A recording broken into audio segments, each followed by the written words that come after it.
October 15th, Wednesday of the 28th week. Luke 11:42 to 46. A man had a strange dream. An angel took him to a Sunday worship service. The organist played.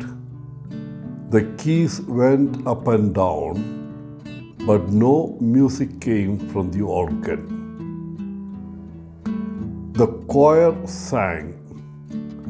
Their mouths opened and closed, but no song came from them.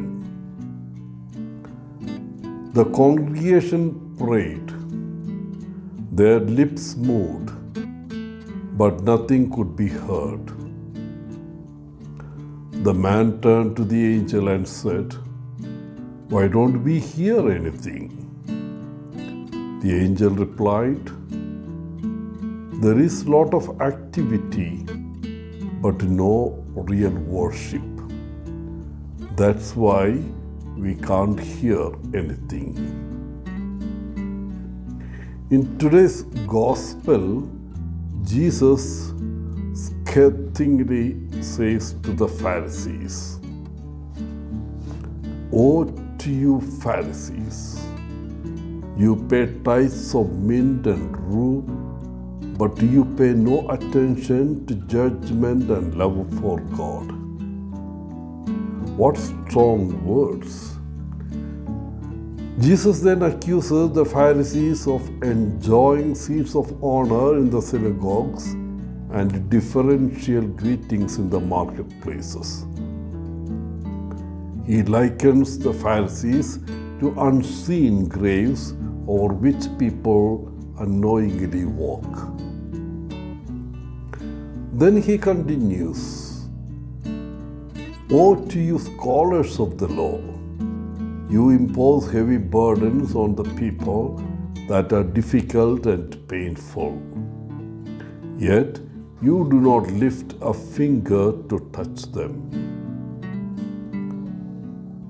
The scholars of the law, the scripture scholars, imposed burdens on people that were difficult to carry. They added many obligations that were not in the Torah. For example, the 39 things that could not be done on the Sabbath. To comply with God's will, people had to obey the 613 injunctions into which they had organized the law. By contrast, in Matthew 11:30, Jesus invites us to take his yoke upon us because his yoke is easy and his burden light. The scribes imposed burdens on people, but Jesus' yoke and burden are easy and light because Jesus' yoke and burden are friendship with Jesus, spending time with Jesus, meditating on his word. The burden of Jesus, friendship with Jesus, impels us to share that love of Jesus with others. The Pharisees loved the seat of honor and greetings, but Jesus loved others to the end. The scribes imposed burdens on people, but Jesus' burden is friendship with him, which lightened burdens.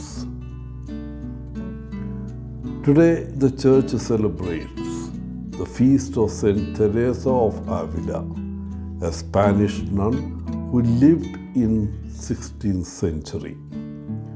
She is known for her deep love of God and her work to reform the Carmelite order. Teresa wanted the nuns to live more simply and focus on prayer. She believed this would help them grow closer to God. She also had many mystical experiences of God. She wrote several books about prayer and how to grow closer to God, including her famous book, The Interior Castle. Her writings still inspire people today to focus on prayer and trust in God's guidance. She was declared a saint in 1622 and later became a doctor of the law. Wishing you a happy feast, Father Paul, CSSR from Bangalore.